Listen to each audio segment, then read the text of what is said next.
जब हम किसी चीज के बारे में सोचते हैं तब हमारा दिमाग असल में एक इलेक्ट्रिक चार्ज उत्पन्न करता है। डॉक्टर जो ने आगे आने वाले चैप्टर्स में कुछ ऐसी टेक्निक्स बताई हैं जिनकी मदद से आप अपनी बॉडी और माइंड के बीच के कनेक्शन को और मजबूत कर पाएंगे। हेलो ब्रेन बुक आर्मी, स्वागत है आपका ब्रेन बुक चैनल में, जहां पर आप देख सकते हैं कंप्लीट बुक समरीज। आज मैं आपके लिए यू आर द प्लेसिबो के राइटर डॉक्टर जो डिस्पेंजा की बुक बिकमिंग सुपरनैचुरल की कंप्लीट बुक समरी लेकर आया हूं।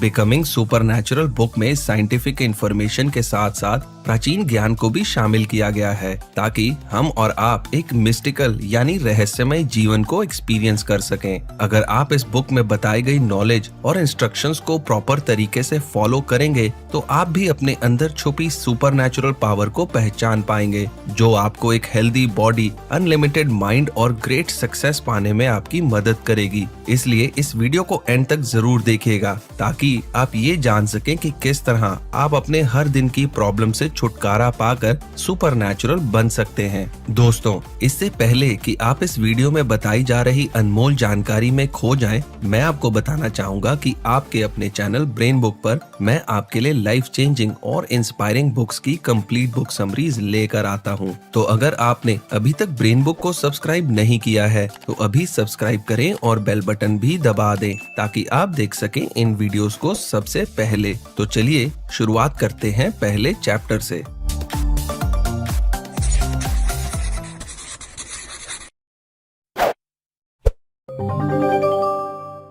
Chapter 1, opening the door to the supernatural.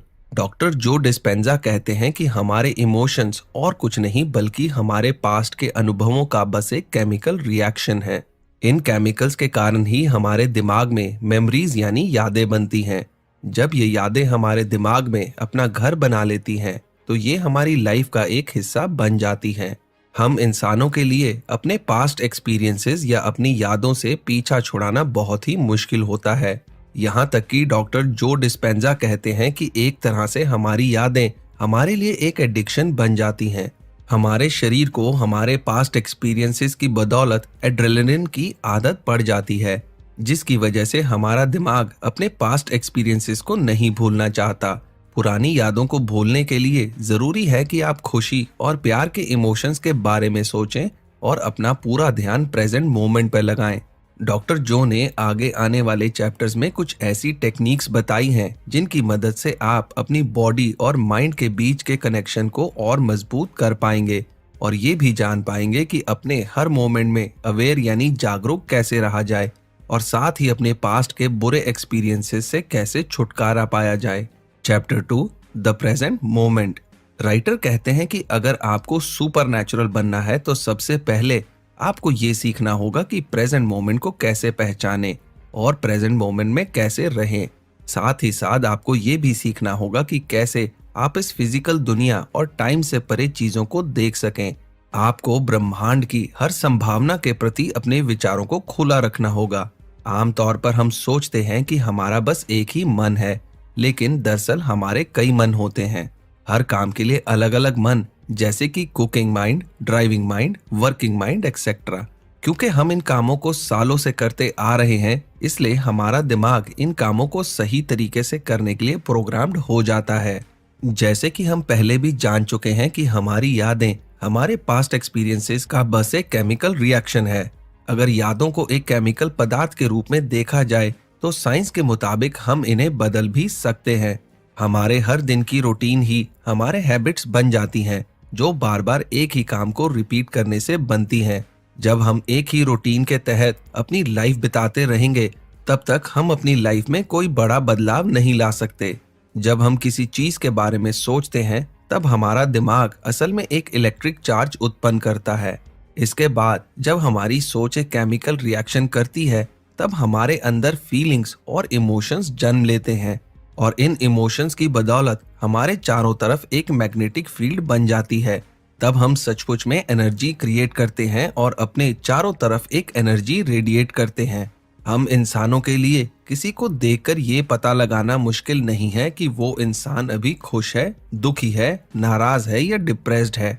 दरअसल हर इंसान के अंदर से उसी तरह की एनर्जी निकल रही होती है जिस तरह से वो सोच रहा होता है। लव, हैप्पीनेस और जॉय एक हाई फ्रीक्वेंसी एनर्जी है, वहीं गुस्सा, नफरत और डर एक लो फ्रीक्वेंसी एनर्जी है। राइटर कहते हैं कि हमें कोशिश करनी चाहिए कि हम ज्यादा से ज्यादा हाई फ्रीक्वेंसी एनर्जी को क्रिएट करने की कोशिश करें, ताकि हम अपने अंदर की नेगेटिव इमोशंस और पास्ट के बुरे एक्सपीरियंसेस से छुटकारा पा सकें। Chapter 3, tuning in the new potential in the quantum. आमतौर पर क्वांटम फील्ड को एक इनविजिबल फील्ड ऑफ एनर्जी के रूप में देखा जाता है और ऐसा माना जाता है कि यहाँ जो भी इंफॉर्मेशन मौजूद है वो टाइम और स्पेस के परे है। ये कोई फिजिकल एरिया नहीं है जिसे आप देख सकते हो या छू सकते हो। हर एरिया के साइंटिस्ट क्वांटम फील्ड को समझने और इसके बारे में और ज्यादा से ज्यादा जानकारी जुटाने की कोशिश कर रहे हैं। डॉक्टर जो का ऐसा मानना है कि क्वांटम फील्ड एक फ्रीक्वेंसी या एनर्जी की इनफाइनाइट फील्ड है, जहां हर फ्रीक्वेंसी में कोई ना कोई इंफॉर्मेशन छुपी होती है। यहाँ ऊर्जा का भंडार है जिसका इस्तेमाल हम अपनी इच्छाओं को पूरा करने और मनचाही चीजों को क्रिएट करने के लिए कर सकते हैं। हमारी चारों तरफ भी इसी तरह की इनविजिबल एनर्जी है, लेकिन इसके बारे में हमारे पास ज्यादा इंफॉर्मेशन नहीं है।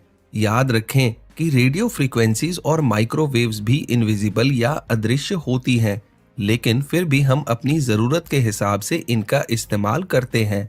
अब कल्पना करें कि अगर आपके अंदर मौजूद इलेक्ट्रोमैग्नेटिक एनर्जी का सही तरीके से इस्तेमाल कर सकें तो आप क्या कुछ नहीं कर सकते। ऐसे कई सारे साइंटिफिक एविडेंसेस हैं जो बताते हैं कि हमारे अंदर अनलिमिटेड सोर्स ऑफ एनर्जी है, जो कि क्वांटम फील्ड की तरह ही टाइम और स्पेस के परे है। अगर आपको अपने अंदर इस एनर्जी को जगाना है और इससे जुड़ना है तो आपको अपनी कॉन्शियसनेस को जगाना होगा और इस कॉन्शियसनेस के साथ एक होना पड़ेगा। जब आप अपनी कॉन्शियसनेस के साथ एक हो जाते हैं तो आप दिमाग के अलग अलग हिस्सों का नहीं बल्कि अपने पूरे दिमाग का एक साथ इस्तेमाल कर पाते हैं। Chapter 4, blessing the energy centres. Author कहते हैं कि हमारी बॉडी में 7 एनर्जी सेंटर्स होते हैं और हर एनर्जी सेंटर का अपना खुद का दिमाग होता है, जिन्हें मिनी ब्रेन भी कहा जाता है। इन एनर्जी सेंटर्स की बदौलत ही हम क्वांटम फील्ड या कॉन्शियसनेस से जुड़ सकते हैं। इन एनर्जी सेंटर से जुड़ने का सबसे अच्छा तरीका है मेडिटेशन। पहले 3 एनर्जी सेंटर्स हमारे सर्वाइवल से संबंधित होते हैं, जो है रिप्रोडक्शन, डाइजेशन और एक्सक्रीशन। जब हम चौथे एनर्जी सेंटर यानी हार्ट तक पहुंचते हैं तब हम सेल्फिश से सेल्फलेस बन जाते हैं।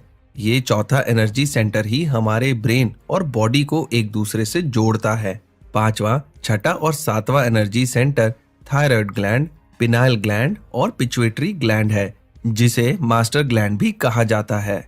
थायराइड ग्लैंड हमारे मेटाबॉलिज्म को कंट्रोल करता है, पिनियल ग्लैंड हमारे यूनिवर्स से कनेक्ट करता है और पिट्यूटरी ग्लैंड हमें कॉन्शियसनेस से जोड़ता है। हर एनर्जी सेंटर की अपनी फ्रीक्वेंसी और वेवलेंथ होती है। जब हम पास्ट के किसी बुरे एक्सपीरियंस के बारे में सोचते हैं तो हमारी क्रिएटिविटी पहले 3 एनर्जी सेंटर्स में अटक जाती है। इसलिए हमें सबसे पहले इन एनर्जी सेंटर से सारे नेगेटिव इमोशंस और बुरी यादों को साफ करना होगा। अगर आप हर दिन एक ही तरह की लाइफ जी रहे हैं और आपकी लाइफ प्रेडिक्टेबल बन चुकी है, तब इसका मतलब है कि आप अभी तक पहले 3 एनर्जी सेंटर्स में ही अटके हुए हैं। सबसे पहले आपको इन एनर्जी सेंटर्स की सफाई करनी होगी, तभी आप क्वांटम फील्ड तक पहुंच सकते हैं। मेडिटेशन की मदद से हम अपने हर एनर्जी सेंटर की सफाई कर सकते हैं और पहले एनर्जी सेंटर से 7वें एनर्जी सेंटर तक पहुंच सकते हैं। Chapter 5, reconditioning the body to a new mind. Doctor Joe हमें एक ब्रीदिंग टेक्निक के बारे में बताते हैं, जो कि मेडिटेशन की शुरुआत करने से पहले की जाती है। सबसे पहले हमें अपनी बॉडी के चारों तरफ मौजूद इलेक्ट्रोमैग्नेटिक फील्ड के बारे में जानना होगा। हमारा शरीर एक मैग्नेट की तरह काम करता है, जहां हमारी रीढ़ की हड्डी का सबसे निचला हिस्सा, जिसे सैक्रम कहा जाता है, वो साउथ पोल और हमारे सिर का सबसे ऊपरी हिस्सा नॉर्थ पोल की तरह काम करता है। जब हमारा शरीर स्वस्थ होता है तब एक मैग्नेट की तरह ही हमारे शरीर में ऊर्जा प्रवाह करती है। ब्रीदिंग एक ऐसा जरिया है जिसकी मदद से एनर्जी का प्रवाह बेहतर होता है, क्योंकि जब हम सही तरीके से ब्रीदिंग करते हैं तब हमारा सैक्रम सिकुड़ता है और हमारा स्कल फैलता है, जिससे ऊर्जा का प्रवाह शरीर से ऊपरी भाग तक होता है। इस ब्रीदिंग प्रोसेस के लिए सबसे पहले लंबी गहरी सांस लें और अपने पहले 3 एनर्जी सेंटर से जुड़े मसल्स यानी पेल्विक मसल्स, लोअर एब्डोमिनल्स और अपर एब्डोमिनल्स के मसल्स को सिकोड़ें। इसके बाद कुछ देर तक अपनी सांसों को रोक कर रखें और फिर धीरे धीरे बाहर छोड़ें। इस प्रक्रिया को बार बार दोहराने से शरीर के निचले भाग में फंसी हुई एनर्जी हमारे ब्रेन तक पहुंचती है। इस प्रोसेस का दूसरा हिस्सा है अपने इमोशंस को बेहतर करना। अपने इमोशंस को बेहतर करके हम अपने अंदर मौजूद एनर्जी की फ्रीक्वेंसी को बढ़ा सकते हैं। दरअसल हमारा शरीर इस अंतर को नहीं समझ पाता कि हमारे इमोशंस बाहरी किसी घटना से जुड़े हैं या फिर हमारे अंदर मौजूद किसी गतिविधि से उत्पन्न हो रहे हैं। हमारा शरीर बस उस इमोशन के अकॉर्डिंग काम करता है। इसलिए हमें अपनी नेगेटिव इमोशंस को छोड़कर पॉजिटिव इमोशंस को अपनाना चाहिए, जिससे हमारे शरीर में एनर्जी का प्रवाह बेहतर हो सके। Chapter 6 living examples of truth. Doctor जो स्टोरीज की पावर को जानते हैं, वो ये बखूबी समझते हैं कि अब तक हमने पिछले चैप्टर्स में जो भी जाना उस पर विश्वास करना बहुत मुश्किल है। इसलिए अगर हम ये जान पाए कि ये प्रोसेस किसी और के लिए काम करता है तो हमारे लिए भी जरूर काम करेगा। इसलिए इस चैप्टर में ऑथर ने हमें कुछ लोगों की सच्ची स्टोरीज के बारे में बताया है, जिन्होंने डॉक्टर डिस्पेंजा के बताए हुए मेडिटेशन प्रैक्टिस की मदद से अपनी कई बीमारियों और मेडिकल कंडीशंस को ठीक किया। जेनी एक कार हादसे का शिकार हो गई थी, जिसके बाद से उसकी कमर और पैरों में हमेशा दर्द रहता था। इस दर्द के कारण वो अपना काम भी नहीं कर पाती थी, ठीक से नहीं चल पाती थी और यहाँ तक कि अपने बच्चों तक का ख्याल नहीं रख पाती थी। जेनी और उसका हस्बैंड जेनी की इस प्रॉब्लम के लिए किसी भी तरह के सॉल्यूशन के लिए बेकरार थे। उनके डॉक्टर ने उन्हें बैक सर्जरी की सलाह दी, जिसके लिए जेनी और उसका हस्बैंड तुरंत राजी हो गए। सर्जरी के 1 हफ्ते पहले जेनी अपने हस्बैंड के साथ सिएटल आई, जहां वो कई तरह के इवेंट्स में जाने वाले थे। जेनी के लिए ये यात्रा बहुत कठिन थी, लेकिन फिर भी उसने किसी तरह से इसे पूरा किया। इवेंट का पहला दिन उसके लिए कुछ खास नहीं रहा और उन्हें ये जर्नी एक टाइम वेस्ट की तरह महसूस हुई। दूसरे दिन डॉक्टर डिस्पेंजा का इवेंट था, जहां वो अपनी ब्रीदिंग टेक्निक का सेशन ले रहे थे। जेरी ने अनजाने में उस इवेंट में हिस्सा लिया।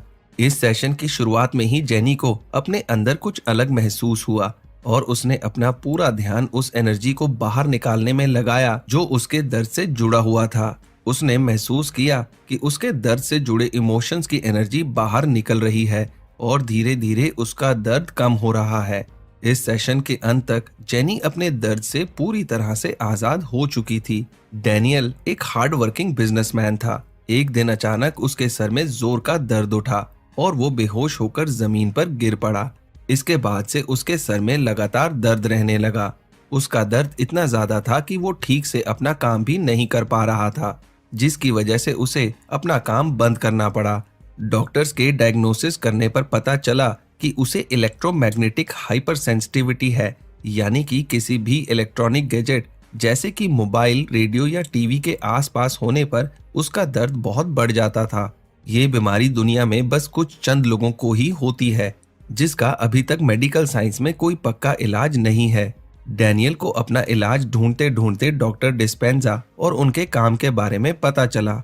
उसने डॉक्टर डिस्पेंजा द्वारा बताए गए मेडिटेशन टेक्निक को प्रैक्टिस करना शुरू किया और धीरे धीरे उसका दर्द कम होने लगा। दर्द कम होने की प्रक्रिया बहुत ही धीमी थी, जो शुरुआत में कुछ मिनट, फिर कुछ घंटे और फिर धीरे धीरे कुछ दिनों में बदल गई।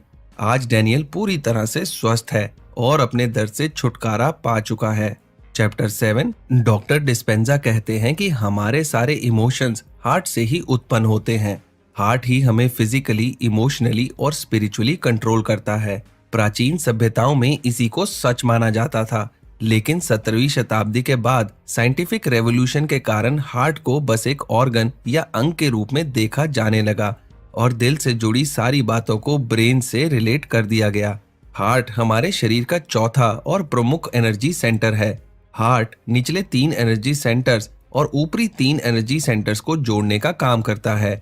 हम ये बात पहले से ही जान चुके हैं कि हमारे पहले 3 एनर्जी सेंटर्स हमारे सर्वाइवल के काम आते हैं और हमारी ज्यादातर एनर्जी यहीं फंसी रहती है। आखिरी 3 एनर्जी सेंटर्स ही हमें इनफाइनाइट या क्वांटम से जुड़ने में मदद करते हैं। इसलिए अगर हम अपने चौथे एनर्जी सेंटर यानी हार्ट पर ध्यान नहीं देंगे तो हम कभी भी अपने एनर्जी को अपने ऊपरी एनर्जी सेंटर्स तक नहीं पहुंचा सकते। इसके लिए आपको फियर, स्ट्रेस और एंगर के इमोशंस को छोड़कर जॉय, लव और ग्रेटिट्यूड के इमोशंस के बारे में सोचना होगा। डॉक्टर जो शुरुआत में बस 10 मिनट के लिए मेडिटेशन करने के लिए कहते हैं, जिसमें आपका पूरा ध्यान अपने हार्ट और अपनी ब्रीदिंग पर होना चाहिए। साथ ही साथ आपको अपने मन में हाई फ्रीक्वेंसी इमोशंस यानी कि खुशी, प्यार और कृतज्ञता के विचार रखने चाहिए। Chapter 8 mind movies kaleidoscope. Writer हमें मेडिटेशन के साथ साथ 2 विजुअलाइजेशन प्रोसेस को भी प्रैक्टिस करने को कहते हैं, जिसमें से पहली प्रैक्टिस हमें ट्रांस जैसी स्थिति में जाने में मदद करती है और दूसरी प्रैक्टिस हमें अपने मन में अपनी मनचाही लाइफ की इंफॉर्मेशन को डालने में मदद करती है। डॉक्टर जो और उनकी टीम ने एक कलाइडोस्कोप वीडियो डेवलप किया, जिसकी मदद से वो अपने सेमिनार्स में लोगों को ट्रांस जैसी स्थिति में ले जाते हैं और उनकी मनचाही लाइफ डिजाइन करने में लोगों की मदद करते हैं। डॉक्टर डिस्पेंजा कहते हैं कि अगर हम चाहें तो हम भी माइंड मूवी टेक्निक के जरिए अपनी मनचाही लाइफ की इंफॉर्मेशन को डालकर अपनी लाइफ को डिजाइन कर सकते हैं। मेडिटेशन के दौरान जब हम ट्रांस जैसी स्थिति में पहुंच जाते हैं, तब हमारा एनालिटिकल माइंड शांत हो जाता है और हम अपने मन के विचारों को अपने सबकॉन्शियस माइंड तक पहुंचा सकते हैं। यही वो समय है जब हमें माइंड मूवी टेक्निक का इस्तेमाल करना है। दरअसल इस माइंड मूवी टेक्निक में आपको अपने मन में अपनी लाइफ को एक मूवी की तरह देखना है, जिसमें हर एक वो डिटेल होनी चाहिए जैसी आप अपनी फ्यूचर लाइफ चाहते हैं। दोस्तों, अगर आप भी अपने विश्वास की शक्ति को बढ़ाना चाहते हैं और एक पॉजिटिव जीवन जीना चाहते हैं, धन कमाना चाहते हैं और सफलता पाना चाहते हैं, तो हमने अपनी वेबसाइट brainbook.in पर पॉजिटिव अफर्मेशंस और लॉ ऑफ अट्रैक्शन के कुछ ऑडियोज बनाए हैं। आप डिस्क्रिप्शन में दिए हुए लिंक पर जाकर या ऊपर आई बटन पर क्लिक करके इन ऑडियोज को डाउनलोड कर सकते हैं। Chapter 9 walking meditation. राइटर जानते हैं कि उनके बताए हुए मेडिटेशन टेक्निक को प्रैक्टिस करने के बावजूद अपनी अवेयरनेस को बढ़ाना काफी मुश्किल काम है, इसलिए उन्होंने वॉकिंग मेडिटेशन को क्रिएट किया। वॉकिंग मेडिटेशन का गोल उस इंसान की तरह चलना है जो आप बन रहे हैं और आप जो बनना चाहते हैं उसमें कदम रखना है। राइटर कहते हैं कि हमारा फ्यूचर इस बारे में नहीं है कि हम क्या पाना चाहते हैं, बल्कि इस बारे में है कि हम क्या बनना चाहते हैं। इन दोनों बातों में बहुत अंतर है। जब हम कुछ पाना चाहते हैं, इसका मतलब ये है कि हमारे अंदर कुछ कमी है। इस मेडिटेशन को करने के लिए सबसे पहले अपनी आंखें बंद कर लें, अपनी सांसों पर ध्यान लगाएं, अपने दिल की धड़कन को महसूस करने की कोशिश करें। ये मेडिटेशन भी पहली मेडिटेशन के जैसी ही है। इसमें बस आपको बैठने की बजाय खड़े होकर इस मेडिटेशन को करना है। इसके बाद अपनी इंटेंशन को सेट करें और अपने मन में पॉजिटिव इमोशन के बारे में सोचें। थोड़ी देर बाद अपनी आंखें खोल लें और धीरे धीरे चलना शुरू करें। आप इस तरह से चलें जिस तरह के इंसान आप बनना चाहते हैं। आपका पोस्चर, आपके फेशियल एक्सप्रेशन सब कुछ वैसे ही होने चाहिए जैसे इंसान आप बनना चाहते हैं। इस तरह से इसे हर दिन 10 मिनट के लिए जरूर करें। Chapter 10 making it real. इस चैप्टर में ऑथर ने कुछ ऐसे लोगों की सच्ची स्टोरीज के बारे में बताया है जो इस बुक में बताए गए मेथड का इस्तेमाल करके सुपरनैचुरल बन गए। टिम एक स्पिरिचुअल इंसान था जो हमेशा से एक स्वामी बनना चाहता था, लेकिन वो कभी भी उस तरह की लाइफ में नहीं जा सका। एक बार वो डॉक्टर जो की वर्कशॉप अटेंड कर रहा था, तभी माइंड मूवी सेशन के दौरान उसने अपने माइंड में ऐसे विचार किए जिसमें उसने देखा कि उसके पास बहुत सारे गोल्ड और सिल्वर कॉइन्स हैं। हालांकि टिम बहुत ही अमीर नहीं बनना चाहता था, लेकिन वो अपने मूल्य पर विश्वास करता था। वर्कशॉप खत्म होने के बाद टिम अपनी नॉर्मल लाइफ और जॉब पर वापस लौट गया। कुछ दिनों बाद उसकी एक दोस्त उससे मिलने आई और उसने टिम से कहा कि उसने टिम को अपनी वसीयत का एक हिस्सा दिया है, जिसमें टिम के लिए सोने और चांदी से भरे सिक्कों का एक बक्सा भी शामिल है। सारा एक बोट एक्सीडेंट के दौरान घायल हो गई और इससे उसकी कमर में बहुत चोट आई। इस चोट के कारण उसकी कमर में हमेशा दर्द बना रहता था, जिसका एक ही उपाय था सर्जरी। सारा सर्जरी नहीं करवाना चाहती थी, इसलिए सर्जरी से बचने के लिए उसने डॉक्टर जो की वर्कशॉप अटेंड की। माइंड मूवी सेशन के दौरान उसने अपने माइंड में इस तरह से सोचा जैसे वो अपने बच्चों के साथ खेल रही है और एरियल योगा कर रही है। जो कि हेल्दी और एक्टिव बनने की इमेज को दर्शाता है। इसके बाद उसने पूरे वर्कशॉप के दौरान अपने अंदर पॉजिटिव इमोशंस को बनाए रखा। डॉक्टर डिस्पेंजा द्वारा बताए गए ब्रीदिंग टेक्निक, मेडिटेशन प्रैक्टिस और माइंड मूवी सेशन की बदौलत सारा का दर्द पूरी तरह से ठीक हो गया और वो सर्जरी से बच गई। Chapter 11, space time and time space. हमारी दुनिया में ऐसा माना जाता है कि हमारे यूनिवर्स में अनलिमिटेड स्पेस है जिसका कोई अंत नहीं है, लेकिन टाइम को लेकर लोगों की धारणा कुछ अलग है। अक्सर टाइम को एक मेजरमेंट के रूप में देखा जाता है। इस धारणा की वजह से हम अपने आप को मटेरियलिस्ट मानते हैं, यानी कि हम अपने आप को एक मैटर यानी पदार्थ के रूप में देखते हैं, ना कि एक एनर्जी के रूप में। आमतौर पर लोग ऐसा मानते हैं कि यूनिवर्स बिल्कुल खाली है, लेकिन डॉक्टर जो का ऐसा मानना है कि ये यूनिवर्स खाली नहीं है, बल्कि यहाँ ऊर्जा और अनंत संभावनाओं का भंडार है। अगर हम इन अनंत संभावनाओं तक पहुंच पाए तो हम कुछ भी बन सकते हैं और कुछ भी कर सकते हैं। इसलिए ये जरूरी है कि हम अपनी एनर्जी को पहले 3 एनर्जी सेंटर से ऊपर उठाने की कोशिश करें। Chapter 12, the phenyl gland. Pineal gland को आमतौर पर थर्ड आई या तीसरी आंख के रूप में माना जाता है, जो इस यूनिवर्स की इनफाइनाइट एनर्जी के साथ इंटरैक्ट कर सकती है। हमारे कॉन्शियसनेस के 4 भाग होते हैं, जिसमें से 3 भागों के बारे में हम बखूबी जानते हैं, जो हैं वेकफुलनेस, स्लीपिंग और ड्रीमिंग। चौथे भाग को मोमेंटम मोमेंट्स कहते हैं, जिसके बारे में हम बिल्कुल नहीं जानते और हमें इस कॉन्शियसनेस तक पहुंचाना ही इस बुक का मकसद है। जब हम जाग रहे होते हैं तब पिनाइल ग्लैंड हमारे शरीर में सेरोटोनिन को उत्पन्न करता है और पूरे शरीर में प्रवाहित करता है, जो हमें जागे रहने में मदद करता है। उसी तरह सोते वक्त ये हमारे शरीर में मेलाटोनिन को प्रवाहित करता है, जो हमें सोने में मदद करता है। इस तरह ये सिलसिला दिन ब दिन और साल दर साल चलता रहता है, जब तक ये सारी प्रक्रिया हमारे लिए ऑटोमेटिक नहीं बन जाती। पिनाइल ग्लैंड हमारे शरीर में एक एंटीना की तरह काम करता है, जो हमें इनफाइनाइट एनर्जी सोर्स से जोड़ने में मदद करता है। इसमें वो क्षमता है जिससे ये हमारे फिजिकल वर्ल्ड के बाहर की फ्रीक्वेंसी से भी इंफॉर्मेशन रिसीव कर सकता है। Chapter 13, project coherence, making a better world. Project coherence और हार्ट मैथ इंस्टीट्यूट डॉक्टर जो द्वारा शुरू किया गया है। ये एक पहल है जिसकी मदद से वो इस दुनिया में शांति और समृद्धि बनाए रखना चाहते हैं। दुनिया भर में ऐसे कई साइंटिफिक स्टडीज में देखा गया है कि जब बहुत सारे लोग इकट्ठा होकर शांति, प्यार और समृद्धि पर एक साथ फोकस करते हैं तो क्राइम रेट्स काफी गिर जाते हैं, एक्सीडेंट्स काफी कम हो जाते हैं और इकोनॉमिक ग्रोथ होती है।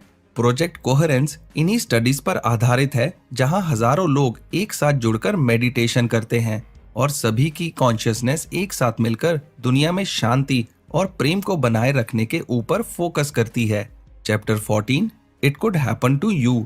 इस आखिरी चैप्टर में डॉक्टर डिस्पेंजा ने कुछ रियल लाइफ एग्जाम्पल्स दिए हैं, जिन्होंने डॉक्टर डिस्पेंजा के मेथड्स का इस्तेमाल करके अपनी फिजिकल और मेंटल प्रॉब्लम से छुटकारा पाया।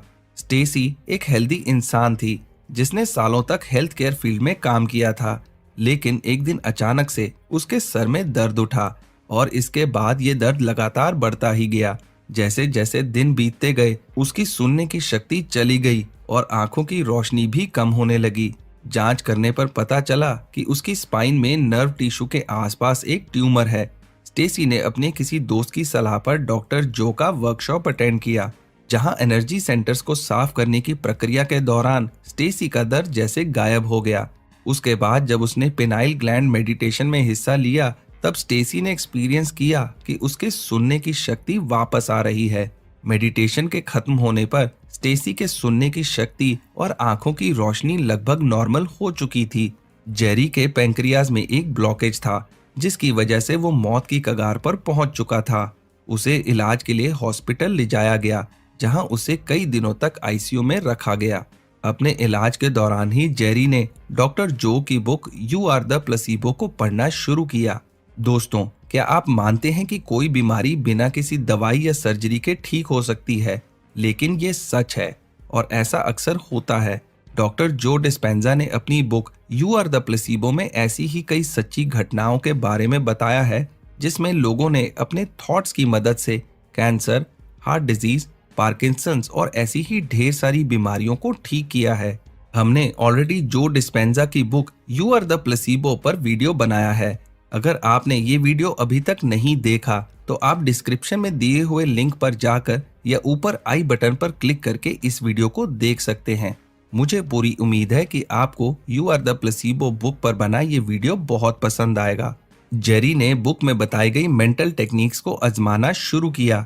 इसी बीच जब उसकी हालात में थोड़ा सुधार हुआ तो उसे हॉस्पिटल से छुट्टी मिल गई, लेकिन तब भी उसे कुछ भी खाना पीना अलाउड नहीं था और उसे आईवी के सहारे ही काम चलाना था और उसका वजन भी 12 किलो के आसपास घट चुका था। लेकिन फिर भी जेरी ने डॉक्टर जो की बताई गई टेक्निक्स पर काम करना जारी रखा। कुछ दिनों बाद जेरी के डॉक्टर ने पैंक्रियाज के ब्लॉकेज को दूर करने के लिए सर्जरी की सलाह दी, लेकिन सर्जरी से पहले जेरी ने रिक्वेस्ट की कि पहले एक बार उसके पैंक्रियाज का स्कैन कर लिया जाए। जब डॉक्टरों की टीम ने जेरी के पैंक्रियाज का स्कैन किया तो वो ये देखकर हैरान रह गए कि उसका ब्लॉकेज बिल्कुल खत्म हो चुका था और उसे किसी भी सर्जरी की जरूरत नहीं थी। जेरी ने अपने एनर्जी फ्रीक्वेंसी को बढ़ाकर खुद को पूरी तरह से ठीक कर लिया और सुपर नेचुरल बन गया। तो दोस्तों, मुझे पूरी उम्मीद है कि आपको बिकमिंग सुपर नेचुरल बुक पर बना ये वीडियो पसंद आया होगा। मैं जल्दी आपके लिए एक नया लाइफ चेंजिंग वीडियो लेकर आऊंगा। तो चलिए मिलते हैं अगले वीडियो में। आपका समय शुभ हो।